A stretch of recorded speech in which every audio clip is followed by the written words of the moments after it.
And God said, "Let the waters under the heaven be gathered together unto one place, and let the dry land appear," and it was so.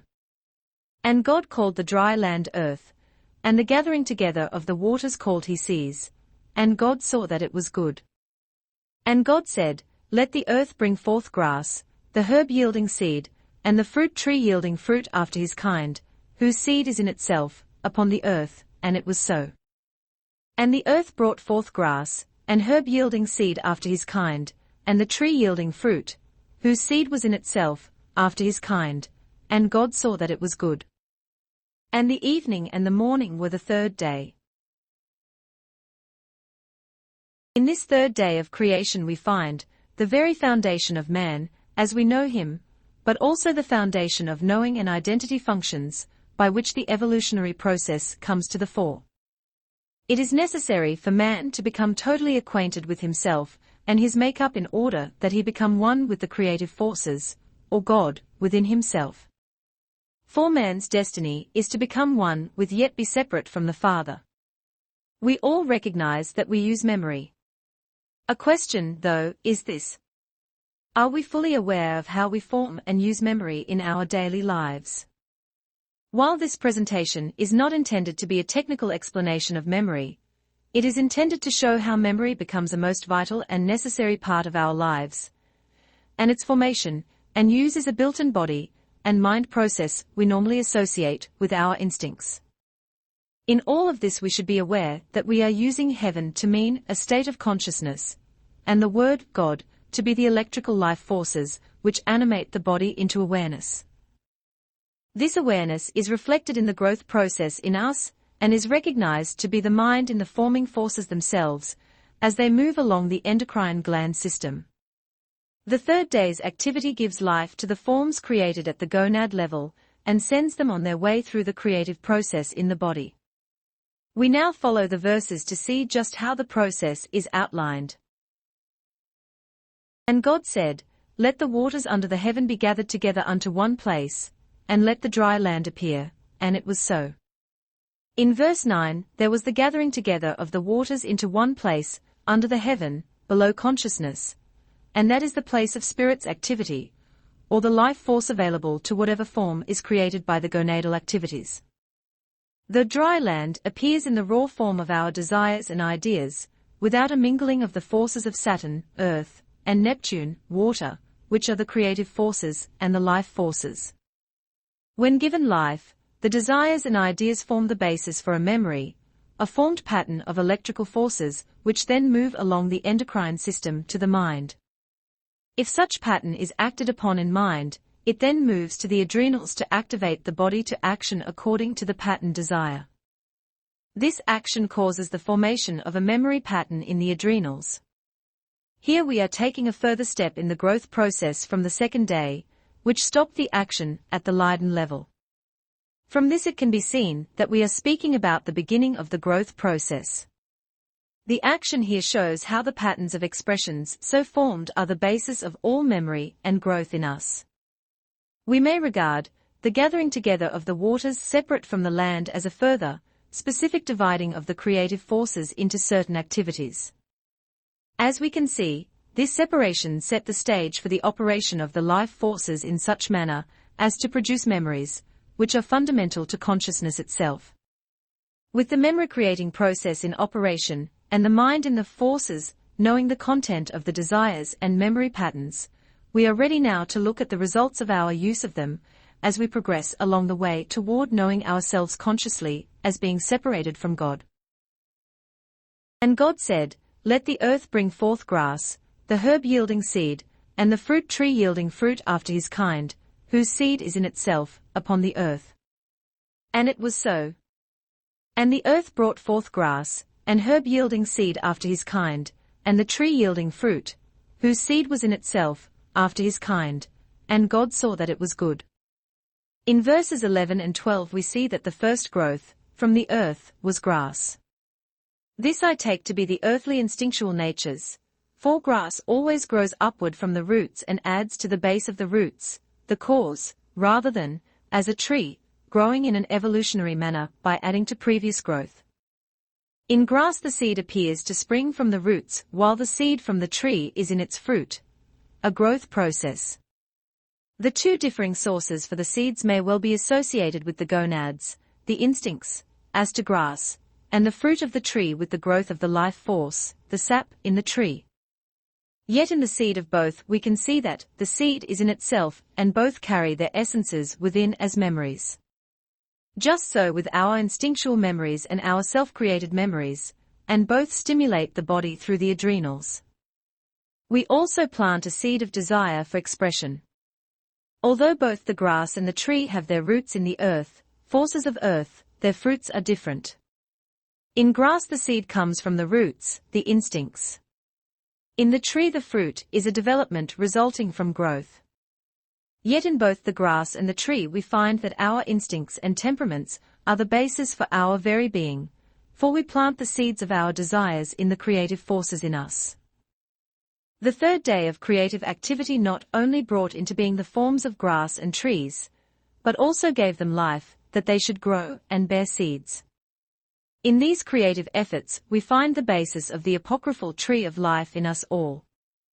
It is not just a mythical tree, it is the very foundation of our being and memories, which are expressed through its leaves and fruit. The separated expressions of our desires become our temperaments, the leaves on our tree of life. These patterns of expression are not repeatable except through memory, and thus they are the seeds which grow into our very being. The generative act is all too similar for us not to see the formation of our characteristics in ourselves. Thus we can see that the seed is within itself, in us. Since memories are stimulants to the body through the adrenals, we can surely associate the third day of creation with that recorded in the above verses. But the madness of the Martian influence is the seed of our wants implanted in our temperaments. Edgar Cayce readings. Planting the seed and bearing the fruit, or like begets like. In the seed of thought, whether of body, mind or soul, is the seed thereof, and it bears fruit, which is of its own kind and nature. Said he, Ye do not gather grapes from thistles, neither may ye expect to do evil looking for good. For the destiny is in that which has set the world, yea, the earth and all that is therein, in motion. When the earth brought forth the seed in her season, and man came in the earth plane as the lord of that in that sphere, man appeared in 5 places then at once the 5 senses, the 5 reasons, the 5 spheres, the 5 developments, the 5 nations. The entity likes to be well spoken of. Then speak well of everyone else and everyone will look and find that in you to speak well of. Then, you have to live it, and it is the spirit of truth, peace, harmony, patience, gentleness, kindness. For like begets like, spiritually, mentally, materially. It is the unchangeable law. What, where or how is the direct and immediate point of contact between the personal God and the soul, of which contact the soul is conscious and certain?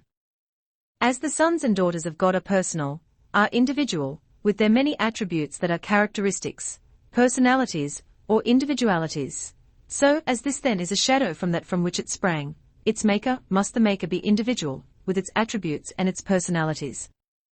And yet fill all of life as becomes manifested in the spiritual realm, the realm of the soul, or the temporal house, the abode of the soul for a day.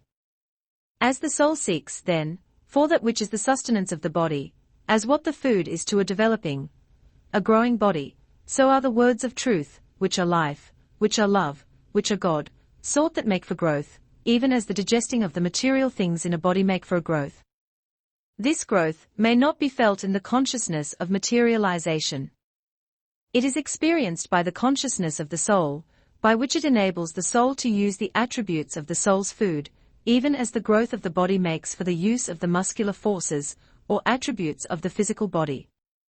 Where is the contact? As ye seek him, so does like beget like.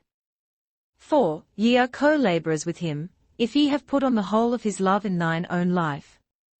Feed, then, upon the fruits of the Spirit. Love, hope, joy, mercy, long-suffering, brotherly love, and the contact, the growth, will be seen, and within the consciousness of the soul will the awareness come of the personality of the God in thee.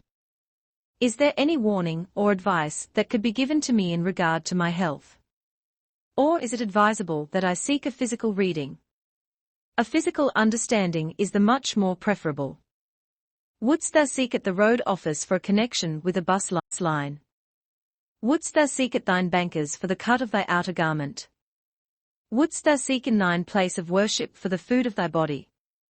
All of these are dependent one upon another, but as he has ordered his universe, as one the seed are in their own kind. Before that we find the entity was in the Roman land and the Holy Land. The entity was among those who were sent from the Roman land as an overseer, supervisor, not in the soldiery, but in the supervising of the collection of the custom, or the tax, and thus the individual entity was interested in people's abilities to pay, as well as in their contributing, rather of their free will, which did not work so well in the beginning. But as is the law of the Lord, you will find the seed produceth its own kind. The gentleness with which the entity, as Lewin active with the peoples in Cilicia, Sudan and those portions about the Holy Land, brought results, and there was peace and harmony between those peoples from Antioch. The entity, through its own counsel, even brought the political adviser to the knowledge of the tenets of Jesus. Thus the zealousness, with which the entity holds to principles and ideals. But find them first. Not by that which ye hold in your mind, put them in black and white. Put them in writing. They may mean much to others also. While there may be expressions of an entity in varied ways and manners, as in the earth, they are from the same motivating force, the same impelling influence that arises from the gift of the creative force, which makes man ever one, if man will but make the will one with him. The expressions are seen in the earth, as the corn, when it is given its place it produces its own kind. So with man. From whence cometh the body? It is the gift of the Maker, but with the same spirit, with the same soul. The corn does not produce fish, or a tree or a rose, but each thing produces after its own naturalness. So with man, though the expression may be one with him, if it is made so. For, what brought such save sacrifice? And this has ever, and innately in the present, has found soil for an unfoldment in the entity's being. Why sacrifice? If man in his eternal seeking be of the creative force, why sacrifice? Yet it is that necessary to be interpreted in self, if in no other manner, in that necessary in self of the application of the law of cause and effect, of spiritual law in its interpreting through material manifestation, occult law as may be only interpreted in the law of the soul, or the psychic power, or soul power, the ability given by the first cause for reproducing its own kind, yet the altering of kind manifestedly by application to universal consciousness, or self-indulgence. There are hindrances in the abilities of the glandular forces to reproduce themselves. This indicates that either in this or another physical experience there has been the dissipation of the energies that are creative within themselves. Then, from whence comes creation? Whence comes the abilities for self-production? In the beginning was given all things in nature, all things that are in man's body. There was found within same the ability to reproduce its own kind. Mars, fire or fiery. Through those influences in Mars, as indicated in the fiery temperament and the activities, there have been made destructive influences. Before this the entity was active during that period of the Second Crusade. The overzealousness of the entity brought a fiery temper from Mars, and this is found in the present at times. Hold fast, for in patience ye become aware of your soul. In those influences from Mars and Venus, these bring those sudden desires as regard physical relationships, bringing loves of a fiery nature within, and the seeking for the gratification of desires as respecting individuals, which, if guided aright, will yet bring in the experience of the entity a body through which, with which, the entity may gain, not an easiness, but a surcease of a nature that will bring quiet and restfulness, and peace in the experience of the entity. Mars, wrath, anger, strength, endurance.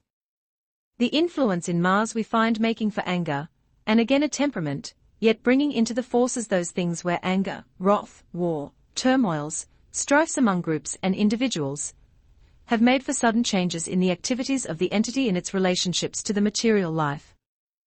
For Mars represents and is the influence that makes for urges within the innate forces of anger, madness, wrath, strength, endurance. In Mars we find that of wrath or madness, a high temper oft. In Mars we find anger, rashness, the daredevil expression and activity that has been a part of the entity's experience. Righteous anger is a virtue. He that has no temper is very weak, but he that controls not his temper is much worse. Separation from God. As the Son of Man, made in the flesh, in the first Adam brought sin, or separation from God, in the last Adam, the Christ, brought that at-one-ment with God. 4. As are the pronouncements in the law by Moses, today there is set before thee good and evil, life and death. And say not who will descend from heaven to bring a message, or who may come from over the sea, for lo, it is within thine own heart. And how well this is completed in that promise, that pronouncement, that admonition given by him as he led the way to fulfill in the garden, and on the cross the law itself, to demonstrate that separation from God might indeed be broken away forever.